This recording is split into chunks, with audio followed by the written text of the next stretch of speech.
You're a pro at running your life, at committing to your workout, at showing up every day. At Bombas, we're pros too. Pros at making socks. Our sport assortment has specialized socks for whatever sport you're committed to. Running, hiking, golf, Pilates, and so much more. Made with sweat-wicking yarns, blister-fighting details, and targeted arch support. Bombas Sport is pro-level socks from the pros of socks. For another pro, you. Go to bombas.com/audio and use code audio for 20% off your first purchase. That's bombas.com and use code audio.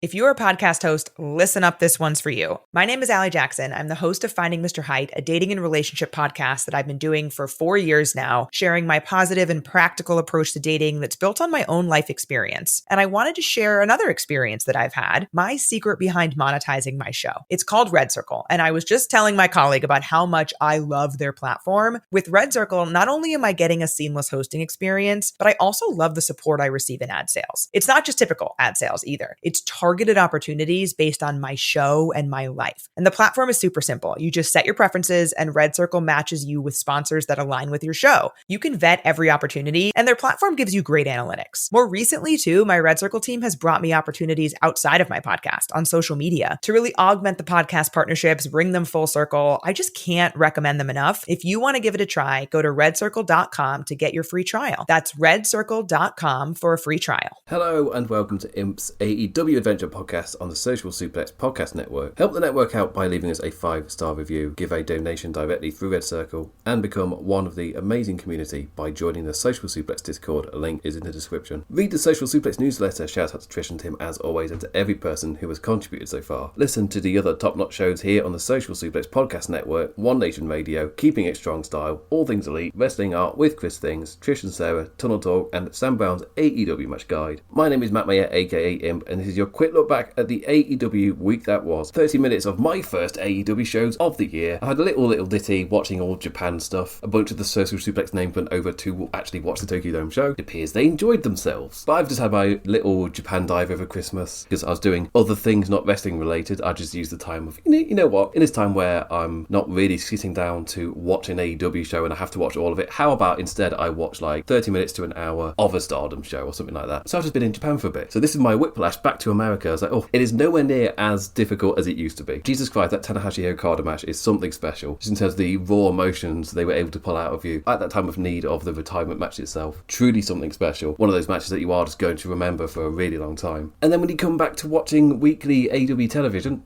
that first thing in your mind of just like, oh, I've watched something truly special. Will I be able to get invested into weekly US wrestling? Because there's always a whiplash.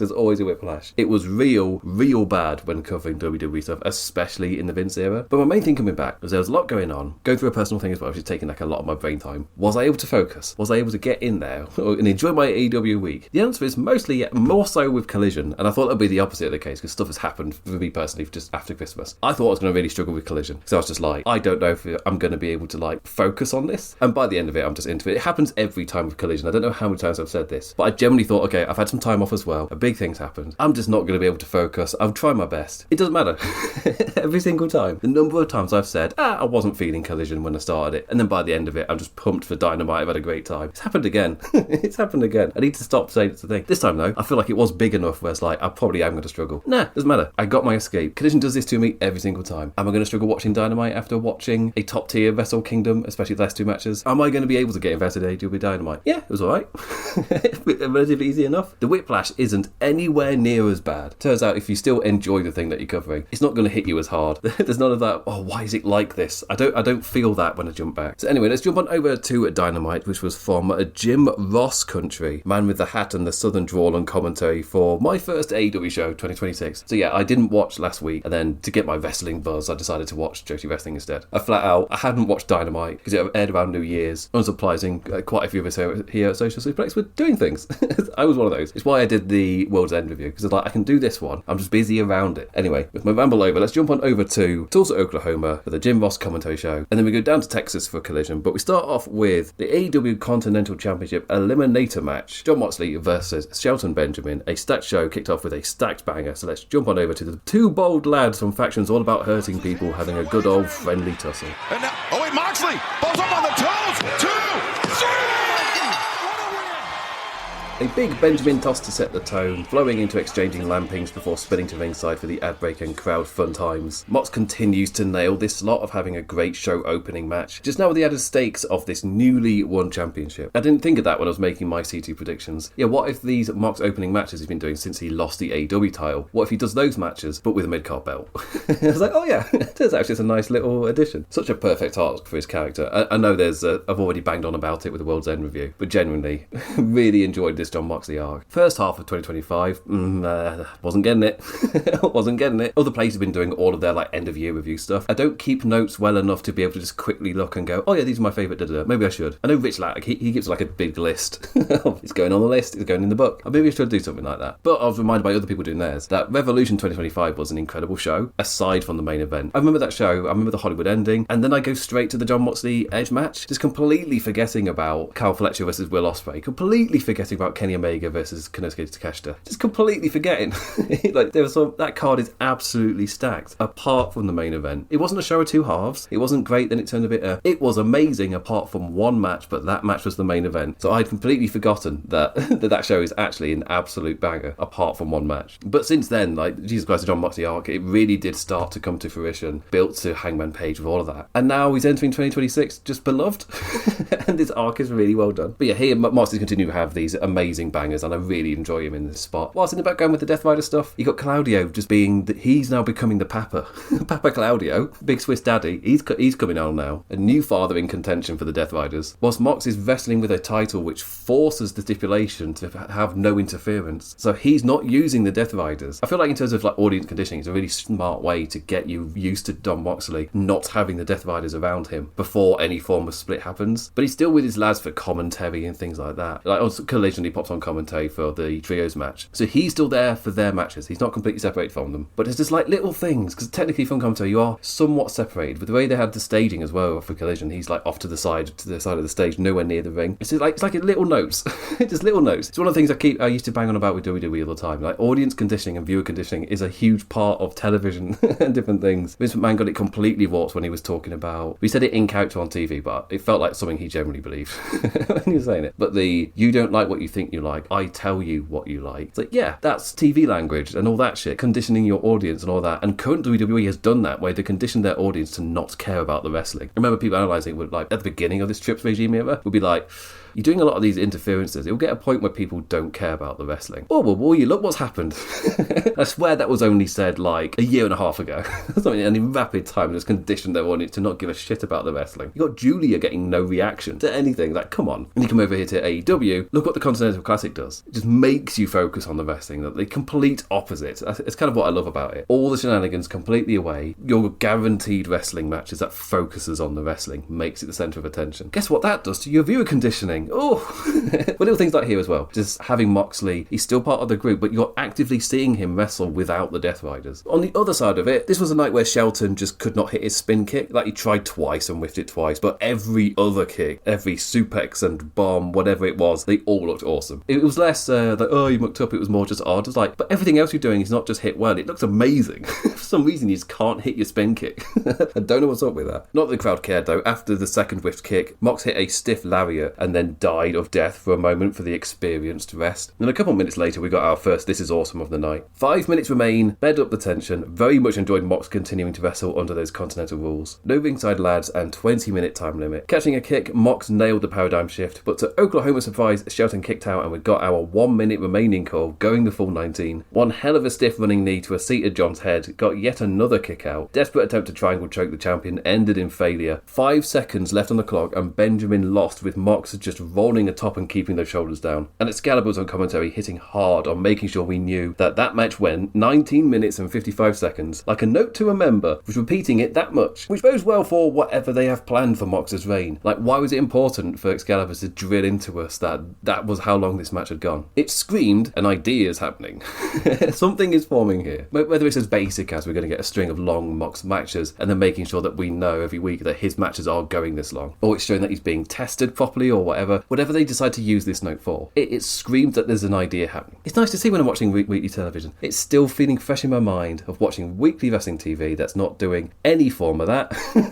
What do you mean you have an idea and you formulate it, you get it properly planned out, and then you slowly have it happen over the course of time to a point where you can then go back and be like, oh, they clearly had this idea because there's notes of it happening here. You can do that all the time back with Hangman's alcoholic arc or the anxiety cowboy. All of the notes were already there. What made going back to that so good. I always appreciate yourself in my wrestling. Got a few other bits on this Dynamite. I didn't note any down for Collision. There was a lot of promo setting on what's going to happen on Maximum Carnage, so I kind of just like, you know what, even though Josh Alexander had Lance Archer beating people up backstage as he chatted his shit, like, we'll talk about those people when we talk about Maximum Carnage next week, so but here, AEW got to show actual footage from Hiroshi Tanahashi's final match. Feels like a great win, especially compared to what happened on the WWE show, where their tribute was in the middle of a match, Io or somebody hit a sling blade, and Corey Graves went, oh, that was in honour of Hiroshi Tanahashi. That was the end of their tribute. That was anything. Like, he wasn't in WWE, so in their world, that means his accomplishments don't mean anything in what they present on TV. Like, backstage, the wrestlers will give a shit,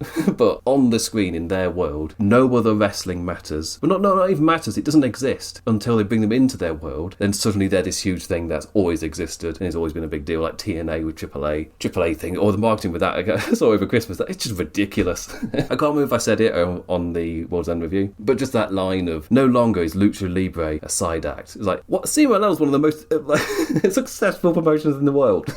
Like, what are you talking about?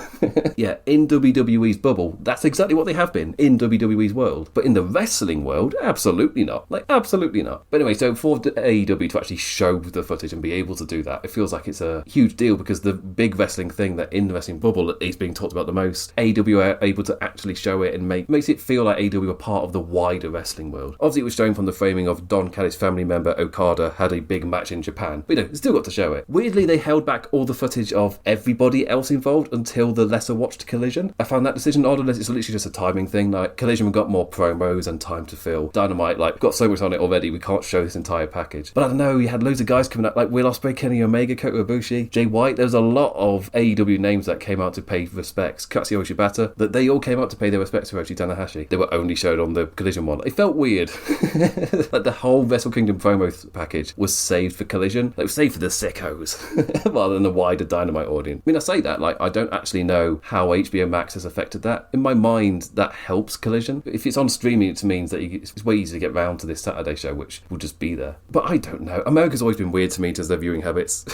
I've never fully grasped how their habits are formed. Actually, I say that. I did hear an anecdote from my brother once where somebody was shocked that he didn't watch Gogglebox on Channel 4, which is a show. It's a show where people sit on their couches and they're watching a thing on television. The camera is from behind the TV and are just watching their expressions, and they're all going, "Oh my god, can't believe it! Oh, what's he done that for?" Things like that. And this person was absolutely shocked they didn't watch the show, and their response was, "Well, how do you know what to watch?"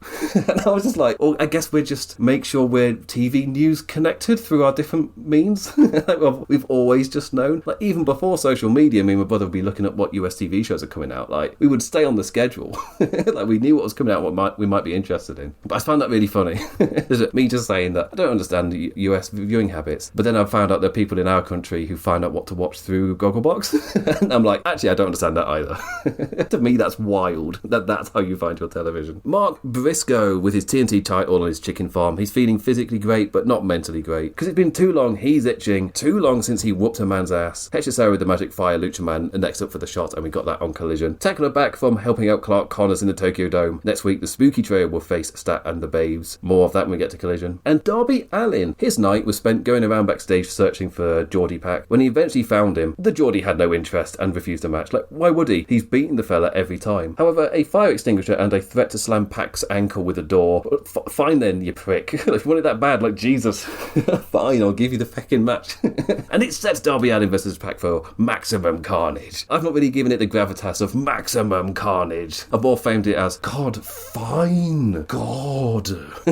Type of response from Pac. That's how I read the situation. It's like, God, I didn't realise you were so amped about this. Right, I'll just do it. Be that serious. On to the rest of the show. First off, Jack Perry and his mysterious partner, because his partner got injured, versus the Demand. His mystery partners being the returning Young Bucks with full Elite Music Superkick Party presentation, all the way back to the original Elite Super Bucks from earlier the AEW for a wee little bit of six-man fun times. Babyface Bucks are back, baby. And you're telling me this is going to flow into a trios match against Andrade and his big D's, Mark Davis, and the former something, Jake Doyle. Like, yes. I mean, I'm assuming they're going to be Andrade's heavies. Totally in for that. And I love that Mark Davies has this completely unique kind of just feel and persona presentation to anybody else in the Don Callis family. Then in comes Jake Doyle, who is almost presented absolutely identically. It's like, it's just an American version of him. There's almost two identical lads. Such a fun party match when the right people are in them, though, for this. And by the right people, I mean the Bucks. They were straight in there with the fast fists. Perry immediately moonsaulted onto the pile of ringside lads, and we got that reminder of just how fun these trio matches in AEW can be. After the break, we got our Nick Jackson and Ricochet happy times, but the evil big Bishop and Tower stopped us from our fun. How dare. No fear, the second the pair actually got their moment, we were served a springboard destroyer. They know what the people want, not tuning into Ricochet, Nick Jackson from holds and just a little handspring or anything. No, we want the real shit. They know what we're here for. This is awesome, chanted for the second match in a row. Floated to an awesome big strong boy spot as Leona Samoan dropped all three of his opponents on his broad Samoan shoulders. Perry's turnbuckle wall run into the German looked amazing on Ricochet, but equally great was a sequence of a Ricochet knee stun, powerbomb, lifted and twisted onto the shoulder, then popped into a reverse Rana, just so fucking smooth in the way it was executed. Then poor innocent Ricochet ate all of the shit, Doomsday Device, springboard lariat variant, BTE trigger, and running knee from Perry for the win. After the match, Davies and Doyle jumped the Bucks with the demand keeping Perry down. Jet speed to equal the odds, but then the lights went down, stayed down, and El Idolo finally made his second appearance back in AEW. I did enjoy Tony Khan's reply to the question, what do you make of Andrade appearing on NJPW with the AEW branding? And his response being, bodes well, doesn't it? And then that Wednesday, Andrade returns. The beating down of the Bucks, Don Callis happy times, as my wish for this family to just increasingly get more and more numerous becomes true. Like, we are likely to be losing Takeshita from the family, and I know we must mourn, but we simply must not make just one room, but two more additions to make up for that. And you do it before he actually leaves them, so at this point there's even more members. I just love it. Technically Andrade would be the numbers replacement for Takeshita, but the fact that you got Andrade and you got Jake Doyle, so you Hydra do it. I'm just totally in on the idea of the Don Callis family just getting ludicrously large. Just keep adding guys. It's like it's over. It's working. And with me, the larger it gets, the more over it gets. That's totally. Onto Willow's TBS Championship celebration with a table full of cake. Chekhov's cake. We've all watched wrestling. We see cake on a table in a wrestling ring. We know what's going to happen. Holly and Chris out to celebrate with. Right when the lights accidentally went down, having to resort to a spotlight for Willow's monologue. Then one of the commentators forgot to press his cough button. No calling out Jim. Could have been anyone, Jim. Could have been anyone. Willow talked about not having just Harley, but also getting Chris Statlander back as a friend. So the crowd chanted, we want cake. Hey, Tulsa's heard of the rule of three. They just let their stomachs lead them a tad ahead of the gun here. That cake's not meant for you. The actual third thing, an in-mourning Mercedes Moné came on out with a veil for privacy in her time of need. Willow tried to hype her up, but the lass was not doing well. Flipping the table were having none of Harley's party poppers. That just innocently hold a tray of cake when Mercedes tripped into it face first. Willow less innocent with her gut-wrench powerbomb onto said cake. It's like, hey, Willow. All of that was like jokey. Oh no, it's all going wrong. That's just a powerbomb onto some cake. There's no friendly hoo-ha about that. Although, back to the friendly hoo-ha as we got a conga to Willow's music to end the segment. Mercedes then got a completely unhinged video that played on Collision. Crumpled on the floor in front of a standing mirror, just absolutely wailing throughout the entire thing. We may be experiencing a little bit of a broken Monet. Maybe just a little bit. Sammy Guevara versus Bandido. Mustache Kid took his shot against the AEW Championship #1 contender Outlaw in his promo saying, if I take you out, then I'll be #1 contender. Not sure that's how that works, but it's wrestling, so sure, why not? Bandido is so great. Sammy's nose busted at one point, but after his dive out, he only got a you still suck from Tulsa. Fun spot with Bandido running the ropes for the 21-20 plex, and Sammy springboarded back off the second rope to meet him halfway across the ring with a cutter, then landed on his feet in the actual 21-20 plex for an offense flurry the crowd were not expecting. Finally earned him that this is awesome, even if that means Tulsa were handing that chant out to literally every match. Sign of a great show, or that Tulsans need to just not hand out those things so nilly-willy. 21-20 plex finally hit on the third attempt, and we got our pow-pow fingers guns of victory to camera. Then out came MJF, all congratulatory and praising of his opponent. Oh wait, no, he called himself a Lucha Libre legend for selling out Arena Mexico against Mystico, a bigger star in his opponent's own country, calling Bandido a kid with potential, but he might as well give him over that ring, and maybe MJF will go to Tony Khan and promise a match in 5 years, thinking that was a dig at WWE's current booking of their younger lads. Then had his translator, Ring of Honor's Jonathan Cruz, repeat everything he said in Spanish to make sure Bandido understood. On the second paragraph of the monologue, I can speak Spanish, you stupid son of a bitch. Bandido got a huge pop reaction for that. So MJF kicked him in the dick, but after stealing the ring to punch Bandido, he accidentally rocked the translator. Like, oh, you go into mistimed goofy heel. Like, we've seen the rhythm of this so often. But something about Bandido, he just looks cool coming out of it. MJF received a swift dick kick of his own and 21-20 plex to both of them. MJF limping around ringside to grab his title and get out of there. Segment ended with Bandido all hyped with his ring back. This was like almost like your run-of-the-mill flow for a heel segment like this. But there's something about Bandido where he just came out of that segment being like, oh, that guy's cool. Like, I wasn't thinking, that was just, relatively decent run-of-the-mill. I came out of this segment thinking, oh, I can't wait for the match next week. Bandido's so cool. The fact he can make a segment like this, have me walk out of it with that reaction, that is an absolutely great sign. Maybe a tad worried for MJF's actual reign if, like, my negatives for the segment are all to do with him and it's all to do with his opponent with the positives, but he comes out of it looking cool. Like, is it the fact that it's the two of them working together where MJF has given Bandido a lot here, because Bandido's never going to win that title match, so Bandido comes out looking cool because of MJF as well. Like, he played his part in this. Talking about playing your part, Toni Storm versus Marina Shafir. Also a weekly look-in on the Bisexuals, but first, a wrestling match. Marina Shafir used the Death Rider numbers to get on top of Toni. By the time we got our ad break, she was in full mocking baddie mode, dancing with Toni's groggy body like the woman did with Orange Cassidy, just giving her forearm after each move, to quiet Tulsa booing. It felt just a little bit naff to a point where I was sure this was during the ad break, because I feel like they do switch up the mics when they are doing the ad break to the main show. I don't know what it is. You also will normally get like a swooshing camera transition-y thing panning through the arena as we return to ad break, so you know normally when you've been in ad break. But it felt like this should have been cool. Marina Shafir is doing the dancing with Toni's groggy body that Toni was doing with Orange Cassidy. It was just not getting much of a reaction. Maybe we went on too long, or just the execution was a bit naff. I don't know what it is, but it did work a treat to get Tulsa booing Marina Shafir and cheering for Toni to amp back up, which cued Yuta and Garcia putting the referee out during the pin and immediately into the DQ with the commentators like, yep, that should be a DQ. And I'm like, wait, is that a thing? Well, it is tonight, I guess. Wrestling. Yay. Like, in AEW's history, has it ever been a thing where putting out the referee is an instant DQ? It's the fact that the commentators were instantly on it which made me think they're aware this isn't a thing. They've just made this up. Wait a minute. No. He's the footballer lifting his hands up saying, I didn't foul him, I didn't touch him, instantly before the referee's even blown his whistle. It's like, okay, hold on. I wasn't even critiquing you, but now I'm curious. VAR. Did he do something? So my absolute bet is at some point during this year, a referee in AEW is going to be pulled out the ring and it's not going to be an instant DQ. That's my bet. That's my bet. This is only a thing for tonight. The line is up to the referee's discretion, but the commentators were instantly on it saying, oh, that's a definite DQ. That's not referee discretion, because the commentators are the ones being like trying to tell us that this is a definite instant DQ. And basically saying this, being like, I don't even want this to be consistent. I want the baddies to be able to break up a pin by putting the referee out, or even the good guys, like for tag team wrestling as well, that works such a treat. I want that to be able to happen. So I kind of don't want them to keep to this rule, and I also don't expect them to. So why is it even here? For the convenience of one night to burn one of AEW's extremely rare DQs on this? It's just a bit odd all round. But to be fair, this current storyline is dancing in odd, but more the good kind of odd. Mina Shirakawa completely failed in her save, immediately just kicked in the head and down. Roderick Strong and Orange Cassidy out to make the actual save. With the baddies scared away, Orange pulled up Toni, and then Mina too. 3 people, fun times confirmed? All I know is Excalibur is too shy to actually mention anything. So we move on to the lights out match, I guess. The main event, the Ops, Hook and Hobbs versus Swerve and Hangman. Look out, baddies, Paige is drinking again, but this time not to his own detriment. The bell rings and the lights literally went out for a second time, because it was in the back of my mind, did they go out during the Willow segment to set up something here? And then when they went out seemingly in a odd fashion here again, I was like, okay, no, it's just a fuck up.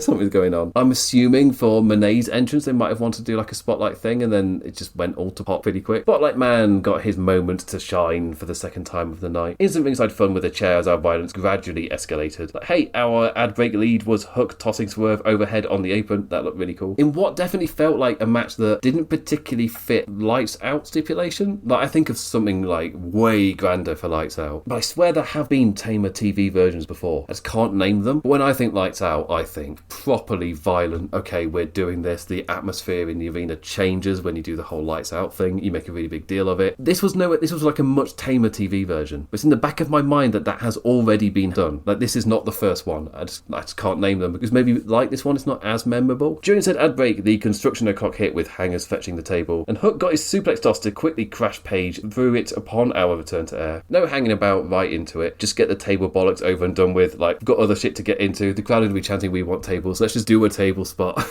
Like, fuck it. Things like the staple gun had Hook rolling away in agony, but when Swerve did it to Hobbs mid-stalling suplex, it had no effect. Leave that solution to the former teacher proficient with the staple gun, staple his dick. Yep, that worked. And the bigger other shit item, cinder blocks, strapped to a plank of wood. So heavy it took both Page and the muscle man Swerve to lift it in. Smartly teased, whoever sets it gets it for a tad, before, Hobbs' world's strongest slam to Swerve onto the blocks. Hodge Dojo dweebs attacked Hangers and gave Hobbs a chain for pleasant nice times. And that pleasantry included such delights as wrapping the two goodies together with the chain around both necks, so they were tied together and forced to coordinate to get out of it. Up to their feet and lariated every dojo lad down with the chain. Loved the sequence after, ending Hangman's buckshot caught deliciously into a spine buster. Final big holy shit chant after a dead eye onto the cinder blocks was assisted by a Swerve stomp. Looked brutal in the best safe way. And that left poor Hook all on his lonesome for Hangers to wrap that chain around his fist and give the chap who cost him the title a stiff right. Whose house? It is Swerve Strickland's house, my good sir. House call, buckshot, then the chain around the back to hang Hook over the canvas side ropes for the win. Character-wise, the story being represented before you in a visual way, all of those kind of things, huge points.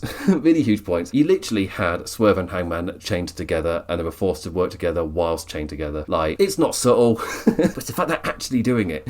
There's thought put into this shit. We're seeing the story visually represented as well, not just verbally blared at us. But the lights out stipulation was the thing that felt just a little bit tamer. Even though we did get a dead-eye stomp onto the cinder blocks, it's like there's something about the lights out stipulation which feels like, oh, these are dangerous matches. The atmosphere shifts for a reason. This wasn't that. This was a higher end of violence for a standard no DQ. But the character stuff, oh, right up there. Like, ding, ding, ding. Maximum points. And that's been my vibe with Swerve and Hangers since Hangman lost the title. It's like, I would have loved for Hangman to continue in that role. But also, I really enjoy what's happening with Swerve and Hangman. Like, is Swerve taking advantage of Hangman being let loose? And also, there's the fact that Hangman not having to be that sheriff with the good morality. It's just like, I'm just going to beat the shit out of you. And I just really like Hangman not being afraid of his darker side anymore, but then also engaging in that high violence. So yeah, good notes. Anyway, let's jump. I've banged on for that for quite a while, so I feel like this recording is going way over what I would normally mean to. A fair bit of rambling. The first one back, you know, when you've not seen somebody for a while, you just end up talking for a little bit longer, just a bit rambling. I feel like I'm doing that. So let's fly on down to Arlington, Texas for Collision. And that Death Riders Trios match I talked about earlier. Pac, Wheeler Yuta and Danny Garcia versus Scorpio Sky and Top Flight. And Mox on commentary just to spoil me good on my Sunday morning wrestling viewing. No chair for him though. The man had to stand like he was up in the gantry or giving testimony in court. Like, come on, give Mox a chair. Like, come on. Anyway, let's jump on over to Collision. That's going to be close. Yes, you said it. Verbal tap. There is Martin said yes. You ain't going anywhere. Death Riders. Just a wee six-man tag ahead of Pac's unwilling, fine then, match with Darby on next Wednesday's Maximum Carnage Dynamite. Baddie Death Riders slowing the pace right down and going all kicky stompy with the occasional speedy goodie burst. Scorpio Sky not afraid to pull off a cheeky eye rake to give Dante Martin his hot tag though. Is he going up there for the good dad? That's a good dad move, that is. Required that Cheaty Riders numbers plays a well-oiled baddie unit to swing things back every time. Dante ate all the ad break heat, completely isolated when we got back. But that Darius burst was coming. Rina Shafir and new to SkyFlight lady Zeta Steele up on the apron to argue each other back down. After a dive, they just repeated that bit with a spit and ill-timed Yuta push, knocking his own stablemate off. The goodies on top, but the two legal were still Yuta and Darius, with Marina getting her revenge and grabbing the ankle, sending the riders into full Joshi mode, all charging at the poor Martin in the corner. Then Garcia choked the man as Pac and Yuta ran the ropes over and over and over. Not sure Wheeler flipped onto anyone? Like he ran, then he did a belly flip over the top, and I don't think there was anyone there. It's just like a fancy little, look what I can do. Just showing off the bugger. Pac did land on a lad though. Darius ate shit in the ring and the Death Riders got their win. After the match, Megan Bain said hello with a running Liger bomb, reminding us that her and Ford are still allies with Shafir. I'm assuming because we get Toni Storm, Mina Shirakawa and question mark. I would love it to be Orange Cassidy. Finish off the match. Orange Cassidy gets powerbombed on Megan Bain. Yes, please. I already know where I want this to go. Sure, they're teasing this stuff by implying that they're in a three-way relationship or something. But nah. Big picture. Big picture. You're building to Orange Cassidy getting powerbombed by Megan Bain. That's what I want to see. Don't you dare wimp out of it and give us just a 6-woman tag. Oh, come on. Have Orange Cassidy put over the women's division.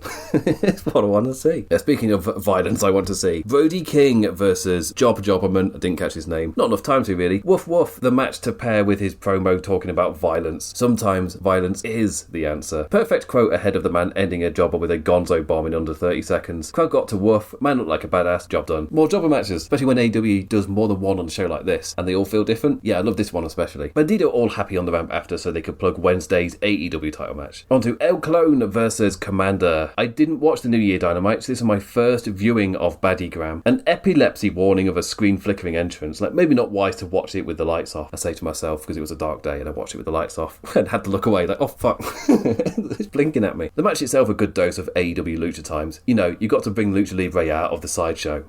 So, Tony Khan, he's doing his part. We all know what Commander can do, but to me, El Clone is still new. As I typed that, Commander did a tornado spin off the top rope into Ivana, so okay, so maybe that man can still surprise me, because that was awesome. Wheelbarrow lift uppy do onto the shoulders, reverse Rana, good times. A lot of room for Commander to be great. Rope walk just walked away from smart El Clone, but dumb El Clone because he didn't move from the follow-up springboard moonsault. Tilt-a-wall backbreaker hit on the second attempt. The same for the airplane spin puzzle bomb thing, that's Hologram's finish. First time rotated into a Canadian destroyer to a This Is Awesome. The portal bomb was hit on the second attempt, but the move before it looked so good. Like, he lifted Commander up, stalled for a driver with both the leg and arm trapped before bombing the man. Flicky lights in Baddie victory as the commentators banged on about how happy Dan Callis must be. A transition into showing a proper Wrestle Kingdom recap from Andrade to Takeshita's loss against Tsuji, Okada's victory, and this time actually showing the AEW names who made the flight to give their respects to the retiring Tanahashi. And yes, on both nights they showed the Tanamobile. I did laugh because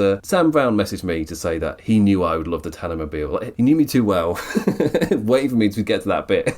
So I started that, because of my freedom over that time, I started the main event about midnight my time, because I had been slowly chipping away at the show. I was like, oh, I've only got the main event left. It's midnight, I'll watch it. So I had to message Sam being like, well, it's 2 a.m. now, and I'm just watching Tanahashi be carted around the stadium. Like, I've just sat here for over 2 hours, and now it's really late at night, and I'm just watching him just be pushed around the stadium in his Tanamobile. But I felt it too. I didn't want to leave the moment. You could tell that every single person in that stadium just wanted to stay in that moment with him. Like, it sounds ridiculous that they carted him around the stadium, but genuinely, that was reading the room correctly. That is what they wanted. Mina Chokawa versus Lady Frost. Hey, Lady Frost. Always nice to see her, even if she did immediately kick our Mina in the face or villain baddie. Mina receiving flowers from the ringside crew. No card from our secret admirer. Closer to your AEW style, more competitive jobber match. Frost allowed to front flip into her senton. Cool back heel kick, but at the end of the day, this is Mina time. Figure 4 leg lock for the win. Who was looking at the flowers? I love whoever that was. I mean, hold on, Mina. It got to be a little more difficult to win over than that. Whoever gave me these flowers, I love. No. No. Hold off for a second, Mina. Hold off. This is why you've got to be with Toni Storm. She's crazy, but she probably would ask questions about the flowers. I would assume. TNT Championship, Mark Briscoe versus Hechicero. Fair to say these are two lads with very different styles, and they gelled really damn well together. Both innovative fellas, just that one's a technical fire magician and the other's a crazy chap from Delaware. Caution to the wind, running blockbuster off the apron. Caution completely thrown out for the Sabu chair step-up dive when Hechicero saved Briscoe by cutting that off, but some people are just too stupid to teach, and I love that about Mark Briscoe. Bang bang, Foley elbow off the apron, caught in a ringside trap, and the Don Callis Magic Man rained fire through the ad break. Like, hey, he did try with Briscoe. It's not his fault the man didn't learn to not dive. Hechicero told him through action, if you dive, I'm just going to do something. So don't dive. And then Briscoe's reply was, bang bang. He jumped off the apron. So he caught him. It's like, I told you I was going to do that. Beautiful transition, popping Mark into the armbar in the ring, but it was the sequence after that perfectly displayed both of their different styles of innovation. Hechicero going to skin the cat, but Briscoe went over him, and Hechicero's legs then wrapped around, caught in a choke, so Briscoe walked to the ramp and just jumped back first onto it. That whole sequence makes no logical sense, but all the character sense with the technical and the crazy. I just loved how it played out. Not learning from before, Briscoe again went for the chair setup dive, this time hit, good for him. In the aftermath, it worsened that arm Hechicero had been working on through the match, leading to him taking arguably the best bump of the fireman's running trapped head scissors thing. Full rotation over his head, looked brutal in the best way. Damage on the arm, but this was where the crazy idiot shone. No care for his own well-being. After shoving Hechicero off the apron, he went for the froggy bow anyway. Not able to pin him right, but no worries after the J Driller. Great match. Should be no surprise given the lads involved. Because I don't really think they were going for idiot versus technical magician. Whatever. It's more, they're both innovative, but the way they go about that is different. And I felt like there were so many sequences that displayed that really well. I may have just leaned into the idiocy thing to kind of maybe help emphasize that. High-End, Maya Wilde and Vert Vixen versus Babes of Wrath and Chris Statlander. Vert Vixen, all one word, our local Texas lass to join in on the fun against the OP team of champions. Oh, Vert looked great. Like, what do I call you? Do I call you Verty? What do I call you? But she did fit right in as the kind of lass perfect for AEW. Really enjoyed doing this match. This wasn't really a Jobberton affair at all. A genuine competitive match with Hardy even being completely cut off at one point after the ad break. Double V even got a spot to kick down an amped up stat. Hot tag Willow finally too much though, and that's when we got our straight flow to the finish. Stat tagged in, double corner fun times, and a meet in the middle for Hardy to crossbody. Cool Chris with the handspring front flip that made the crowd go ooh. Saturday Night Fever for Vert Vixen and our champions all happy with the mic. With the mic, you say? Yes, because Tekla was posing like Spider-Man on the announce desk, perched and ready. She knows what it means to be toxic. Chris's response made me laugh, like, we all know how to stand on things and look cool, Tekla. Phrased like a dig, but that's just a straight up compliment right there, Chris. Oh, look at you, looking really cool. It's like, that's just you've just complimented her, Chris. You can't do the mock thing but then say something nice. And finally, onto the main event, The Demand versus Jet Speed and Anthony Bowens. I didn't see last week's show. Don't know why Anthony Bowens is here. I watched Dynamite, so I was able to piece together why Jet Speed were there. Like, the information came through them running down. Anthony Bowens, though, no clue. Did I just miss them explaining it on Dynamite that that's possible? They always hype the matches and say a lot of words whilst they're hyping the matches, and I don't listen to those words. WWE's conditioned me to not listen to commentators, and that crosses over into all commentary things within sports. Like, if I'm watching football on TV and someone in the room goes, oh, I can't believe you just said that about one of the commentators, I'll be clueless. There's a very high chance that I've just not listened to a single word the commentator said. I'm able to just tune them out, because when I was watching WWE, especially in like 2011, to be able to try to enjoy those shows, you had to have the ability to just zone out the commentators. And that skill has stayed with me all these years later. This match was a ton of fun though. A party tag of a main event. Knight and Bayley, too angry and amped up to wait for their third man, unwisely jumped the baddies 2-on-3, and they were all taped up too, in Knight's case heavily elbowed bandaged. Launches to the outside set that up well. With Bowens fine, Bayley a little slower than normal, but Kevin completely unable to jump himself over the top. Baddie beat down on Bowens made sure to wear him down too. Just everything Jet Speed did was impressive as always, but if not in a gear below their usual fast pace. Knight's impressive pop-up displayed that too, going to ad break with Leona, nailing a running senton on the apron after the man had to jump up a second time with Bishop countering. Bowens again isolated after the ad break, as all three of the Demand ran Maher. Jet Speed eventually into even the odds and giving Bowens his one-on-one with the dickhead. Into a great sequence of attempted interference and countering. When you thought Ricochet would get his counter, Bowens jumped to the lad outside instead, and then it was Knight who flew with that awesome springboard forearm. Leona is strong, but it was Khan who dropped with both Jet Speed lads on his shoulders. Back one final time to just Bowens and Ricochet, a genuine uninterrupted contest between them, with Anthony winning out, if not for the Bishop blind tag. Double chokeslam for the win, and a great visual of Ricochet dead weight off his lad's victory. After the match, Master came up to help?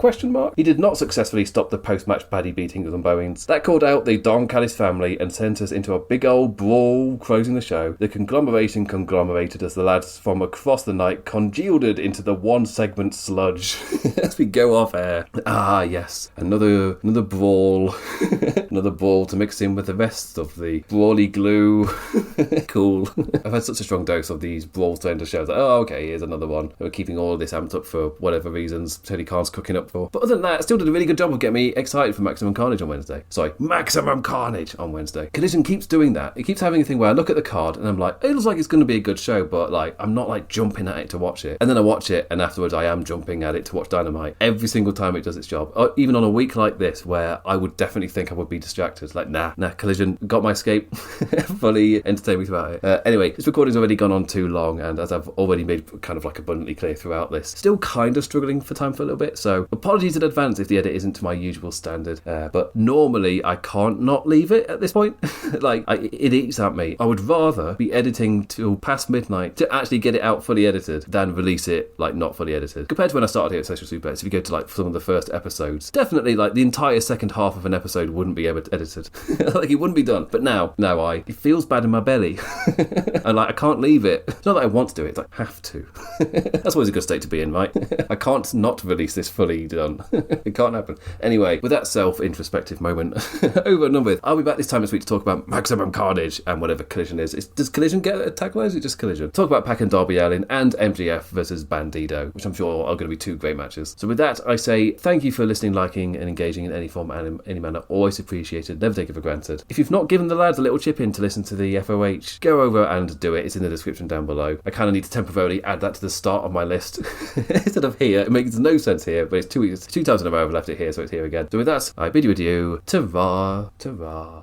If you're a podcast host, listen up, this one's for you. My name is Allie Jackson. I'm the host of Finding Mr. Height, a dating and relationship podcast that I've been doing for 4 years now, sharing my positive and practical approach to dating that's built on my own life experience. And I wanted to share another experience that I've had, my secret behind monetizing my show. It's called Red Circle, and I was just telling my colleague about how much I love their platform. With Red Circle, not only am I getting a seamless hosting experience, but I also love the support I receive in ad sales. It's not just typical ad sales either. It's targeted opportunities based on my show and my life. And the platform is super simple. You just set your preferences and Red Circle matches you with sponsors that align with your show. You can vet every opportunity and their platform gives you great analytics. More recently too, my Red Circle team has brought me opportunities outside of my podcast on social media to really augment the podcast partnerships, bring them full circle. I just can't recommend them enough. If you want to give it a try, go to redcircle.com to get your free trial. That's redcircle.com for a free trial.